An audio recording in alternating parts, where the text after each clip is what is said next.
సందర్భాల్లో పాపానికి నో అని చెప్పం, ఎస్ అని చెప్తా ఉంటాం. కారణం ఏంటంటే లోపల ఆశ ఉంది, పాపం కోసం పరితపించేటువంటి వికెట్ హార్ట్ మన హృదయంలో ఉన్నప్పుడు నీతిగా జీవించలేం. అయితే దేవుని వాక్యం చెప్తా ఉంది, నీతి కోసం పరితపించాలి, పాపానికి నో చెప్పేవారుగా ఉండాలి. కానీ మనం ఆపోజిట్ గా ఉంటాం. ఒకసారి ఆలోచించే ఈ రాత్రి నోవాహు దేవుని యొక్క దృష్టిలో ఏం పొందుకున్నాడంట?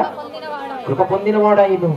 ప్రియమైనటువంటి సోదరి, ఈ రాత్రి నీ ప్రవర్తన ఎలా ఉందో ఒకసారి ఆలోచన చేసుకో. రెండోది, నోవాహు కృప పొందడానికి గల రెండవ కారణం ఏంటి అని అంటే, అది వచనంలో మనం చదువుతాం. 9వ వచనంలో చదవండి ఒకసారి.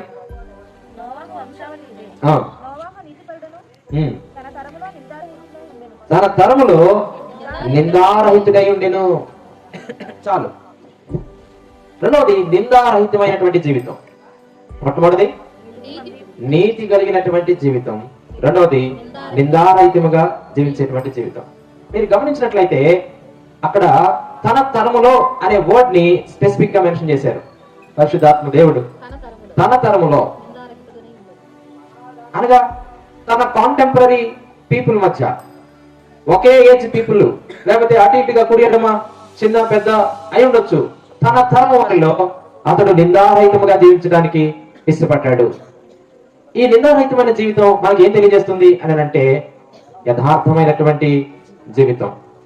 యథార్థమైన జీవితం ఏమాత్రము తన జీవితం మీద నింద మోపకుండా, ఎవరు తనని బ్లేమ్ చేయకుండా, ఎవరు తనని ఏ విషయాన్ని బట్టి తోలనాడకుండా నిక్కచ్చైనటువంటి సవాలుతో కూడినటువంటి జీవితాన్ని తన తరములో జీవిస్తూ వచ్చాడు.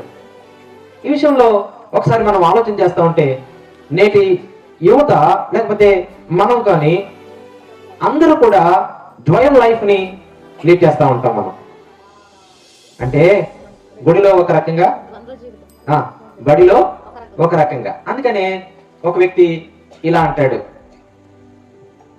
ఎప్పుడమ్మి వేశావో యేసయ్యను, ఎక్కడమ్మి వేశావో దేవదేవుని, ఎప్పుడమ్మి వేశావో యేసయ్యను, ఎక్కడమ్మి వేశావో దేవదేవుని.